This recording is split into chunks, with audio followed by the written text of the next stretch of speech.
Next question हम कर रहे हैं। क्वेश्चन क्या है कि पी क्यू और आर एस दो मिरर है, एक पी क्यू मिरर है और एक आर एस मिरर है। ठीक है, दोनों एक दूसरे के पैरेलल हैं, ये दोनों एक दूसरे के पैरेलल हैं। ए बी आती है, एक इंसिडेंट लाइट आती है। ठीक है, एक ए बी लाइट आती है, ए से बी, ए से चलती है वो बी तक, ए बी लाइट आती है और वो पी क्यू मिरर पे टकराती है। ठीक है, ए बी लाइट आती है और बी पॉइंट पे वो पी क्यू मिरर पे टकराती है। अब मिरर का काम क्या है, मिरर उस लाइट को रिफ्लेक्ट कर देगा।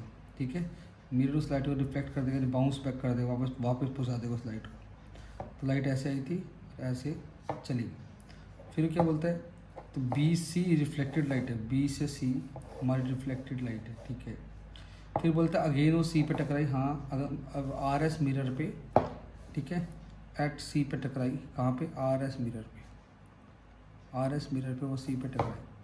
जैसे वो सी पे टकराई, दोबारा से रिफ्लेक्ट होकर सी डी बन गई, और दोबारा से रिफ्लेक्ट होकर चली गई और क्या बन गई, सी डी लाइट बन गई। लाइट ऐसे आई, टकराई, रिफ्लेक्ट हुई, फिर टकराई दूसरे मिरर पर और फिर रिफ्लेक्ट होकर सी डी में चली गई। तो यानी ये मिरर टाइप का थोड़ा क्वेश्चन है।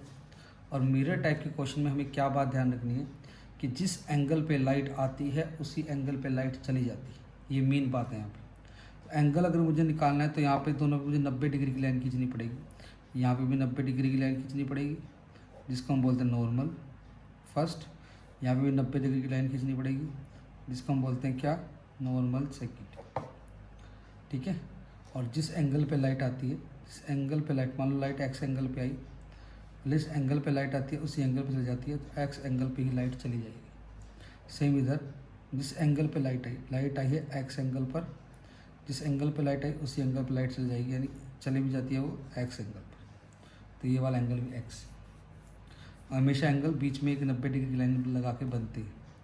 ठीक है, तो इंसिडेंट लाइट का 90 N1 के साथ 90 डिग्री की लाइन के साथ एंगल एक्स, फिर रिफ्लेक्टेड रे का भी 90 डिग्री के साथ एंगल एक्स, फिर दोबारा जो रिफ्लेक्ट हुई थी उसका भी 90 डिग्री की नॉर्मल N2 के साथ एक्स, फिर अगर दूसरे वाले का एक्स। तो सब ने एक्स एक्स एंगल बना लिया। जिस एंगल पे लाइट आती है उसी एंगल पे लाइट चली जाती है। तो ये लॉ ऑफ रिफ्लेक्शन है। तो लॉ ऑफ रिफ्लेक्शन लगा यहाँ पे, लॉ ऑफ रिफ्लेक्शन, रिफ्लेक्शन का कानून लगा। क्या बोलता है law of reflection, angle i is equal to angle r. Incident angle reflection angle दोनों इक्वल होंगे, इसलिए ए बी एन वन, कौन सा angle, A B N one, angle A B N one इसके बराबर होगा एन वन बी सी के, N one B C के, angle N one B C दोनों कितने के होंगे, एक्स एक्स के होंगे।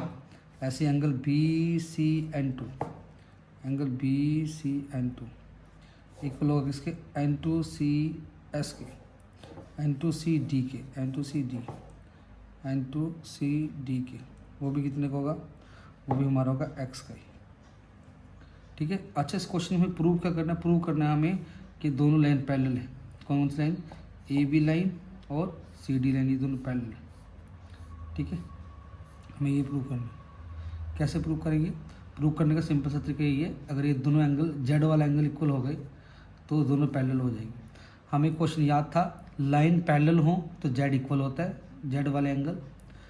हम उल्टा करेंगे, इसमें जेड वाले एंगल इक्वल दिखाएंगे दोनों एंगल, उससे क्या हो जाएगा हमारा, ये पैरेलल हो जाएगी। तो कैसे दिखाएंगे, देखो पूरा एंगल निकालो, ये जेड वाला ए बी सी निकालो। हमें निकालना है एंगल ए बी सी, ये सारा एंगल कैसे होगा, एक्स प्लस एक्स होगा, x plus x is equal to 2x।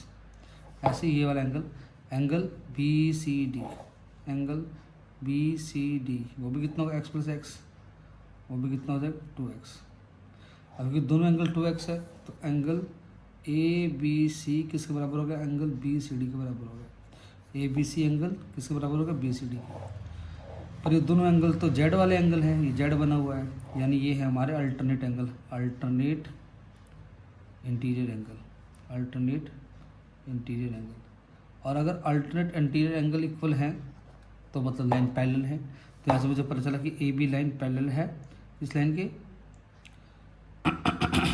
C D line के। ठीक है, तो हमें यहाँ से क्या पता चला कि देखो जेड है ना, तो लाइन्स पैरेलल है इसका मतलब, तो A B is parallel to C D, so A B is parallel to C D. दूसरों से थोड़ा अपोजिट क्वेश्चन है, मिरर के हिसाब से क्वेश्चन है। मिरर का अगर एंगल निकालना है, बीच में 90 डिग्री की लाइन बनाई जाती है, उसके साथ एंगल आते हैं, ये एंगल भी एक्स, एंगल भी एक्स।